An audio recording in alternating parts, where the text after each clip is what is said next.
Pirms 10 gadiem Talsos tika dibināts pirmais novada, jeb kopienu fonds Latvijā. Šobrīd jau tādi ir 7 – Alūksnē, Valmierā, Liepājā, Lielvārdē, Tirzā un Limbažos. Tā apvienojot un dodot iespēju cilvēkiem veltīt savu laiku, lai palīdzētu citiem, vai ar naudas ziedojumiem, vai arī ar savu brīvprātīgo darbu. Kopumā iesākums, manuprāt, ir bijis labs. Mums arī viens no fonda pirmajiem atbalstītajiem projektiem, kā mēs piešķīrām naudu Talsu bēbīšu skoliņai, viņiem bija tāds projekta nosaukums sākums labs, viss labs. To pašu es arī varu teikt par Talsu novada fonda 10 gadiem. Fonds ir audzis, ir palielinājies atbalstītāju skaits, īstenots pāri pa 150 dažādām idejām. Fonds ir piesaistījis vietējai apkaimē 300,000 latu. Tās ir summas, kas ir pašu iedzīvotāju un atbalstītāju piesaistīts, un tie ir tie daudzie veiktie darbi.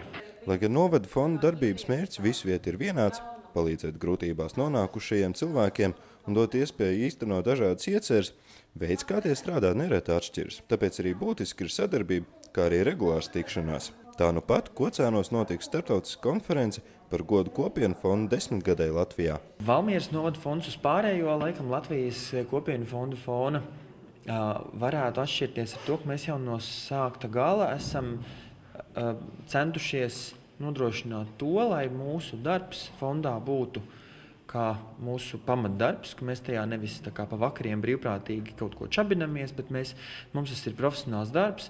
Līdz ar to mēs varam cilvēkiem, mūsu ziedotājiem un naudas saņēmējiem nodrošināt profesionālu pakalpojumu, lai mēs tiešām varētu teikt, ka mēs esam profesionāli. Un otrs būtisks moments mums pašiem ir tas, ka mēs cenšamies tomēr regulāri meklēt jaunus attīstības virzienus, nestāvēt uz vietas un piedāvāt ziedotājiem dažādus veidus, kā iesaistīties, jo tikai tā jau patiesībā to cilvēku var uzrunāt, ka tas ziedotājs redz, ka es varu darīt to, tur vēl ir tāda iespēja piedalīties, lai ir gan tas, kurš ir gatavs latu dot, gan tas, kurš grib dot 20 latus, gan tas, kurš var dot 300 latus, lai viņiem visiem ir iespēja piedalīties un sajust atdevi no tās sava ziedojuma. Kopienu fondu Latvijā jau kopš sākta gala mēs esam vienmēr strādājuši kopā, un tas arī, man liekas, ir bijis viens no tādiem noteicošiem faktoriem, kāpēc tā attīstība ir notikusi, un mēs visi šeit joprojām esam, jo nav noslēpums, ka nevalstiskajām organizācijām Latvijā tā izdzīvošana nav diezko viegli, jo vienmēr ir jāmeklē tas finansējums, lai nodrošinātu to savu izdzīvošanu.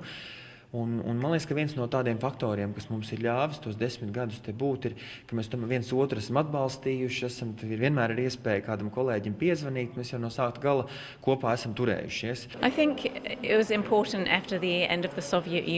Pēc neatkarības atgūšanas viena no svarīgākajām lietām, manuprāt, Latvijas iedzīvotājiem bija atdzīvināt ideju par aktīvu sabiedrību. Varbūt ne gada vai 10 laikā, bet tāda palēnām sāk veidoties. Tāpēc arvien biežāk cilvēku vēlas vienkārši piedalīties un sniegt labumu citiem, nevis tikai gūt peļņu no paveiktā. Un kopienu fondi ir pamats, lai viņiem dotu šādu iespēju. Arī turpmāk novada fonda kustība Latvijā turpinās attīstīties. Interesi par to jau ir izrādījuši aktīvisti no vairākiem novadiem.